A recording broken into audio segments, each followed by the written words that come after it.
Okay, so you've installed Inkscape and you've opened it here.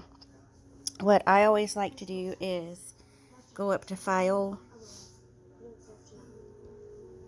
down to Document Properties, or you can do Shift Control D. It pulls it up over here in the corner. I slide it over, and I like to change the measurements here. That's just a personal preference. You don't have to, but since everything I work with is in inches, I make sure that that's done. And also, I like to change how big my worksheet is, because you'll see here in a minute what I'm talking about on the beginner screen. So here you have the Inkscape workspace, but the only thing that will save on your Inkscape file or transfer, say you're transferring it to Cricut or Silhouette or whatever, is this space right here in this workable area. I've got it set at 5 inches to 5 inches, which gives me plenty of room to work on a name or a keychain or whatever you happen to be working with. Down here in the bottom right hand corner, you'll find where you can zoom in. I always like to zoom in to at least 100% because then I know what I'm working with. Okay, so after you've set that up, you're going to want to click this, Create and Edit Text Objects. And you can come over here, and I'm just going to type my name for example because it's easy. And, as a tutorial, this will work with whatever words you're wanting to use. I'm going to highlight it, stay on the Edit Text field, and go to the top left-hand corner. And this is where you can scroll through all of your fonts that you have on your computer.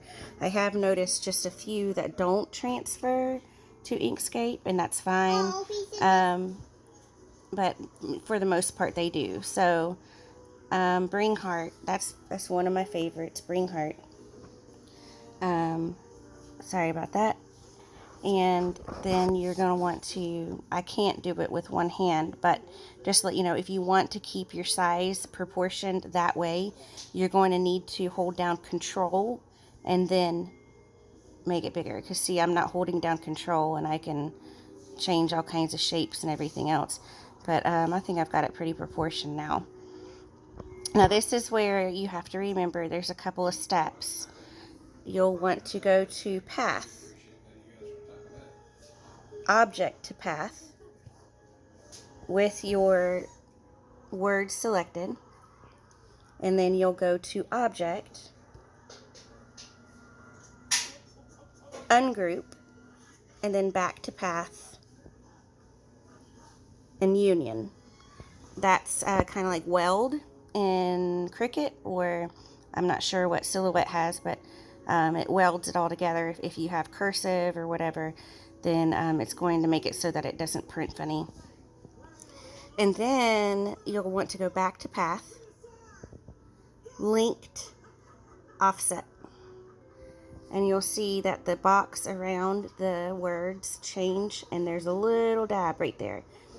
First off, I forgot to tell you this, over here in the far top right hand corner, there's these little arrows. And what it does is it links it to a certain path. It's called snapping. You'll want to unselect that. Make sure that's unselected. See right there. That's selected. It's blue. Unselected, not blue. Then go back to, where's my mouse? There it is. Go back to your little dab right there. Click and hold and drag out. And you're like, oh my gosh, that's a big black blob. So what you can do now is go down to the bottom. Right click will change the actual outline. which for this you don't need to, but if you want to have an idea of what's where or whatever, then you can do that just to have an idea of where your letters are. But I'm going to show you something, and this is why you don't have to change those colors. You go back to your selector tool, the left hand side right under file and that little icon, and then you simply select your outline, your offset, and you move it up. I like to move it to the top of the field and this all the way down to the bottom of the field. And what I'll do from here, I'll save as, let's just put Eva, and it'll automatically choose an Inkscape SVG. I use Cricut Design Space or whatever it's called, so I don't do SVGs, so I save it. All you gotta do is select this drop down, and it has every possible form of file that you can save it as, whatever you want. I always choose, when I'm using Cricut, I always choose the PNG because it uploads very nicely into Cricut. So I'll save that. And then I'll go down to my Cricut. I love Cricut. See, I did one earlier. So there's Karen. Now you can see what I'm going for here. It's all one thing, but you can upload it as a file.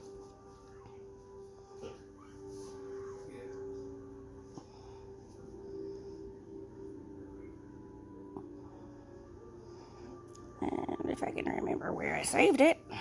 Let's see here. It's not in that folder. I can't stand it when my computer does this. It may have saved under my Glowforge. Nope, it didn't. It saved under saved pictures. All right, here we go. So you open it. I always choose moderately complex because a lot of times if you don't and you're transferring from Inkscape to Cricut, it messes up the edges of the letters a little bit. So all I had to do there is fill in that hole. I preview it just to make sure it's good. And then I hit continue. You're going to hear my little girl singing her song.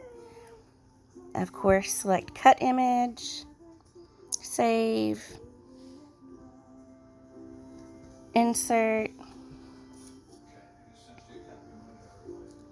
image, and then there you have it. Of course, you can size it the way you want while you're in here. And then once you go to make it,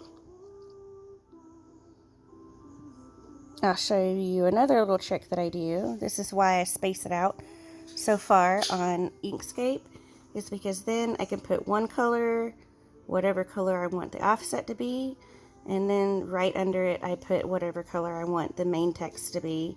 One matte, one button, one push, and you're done. If you have any questions, just let me know. Thanks. Bye.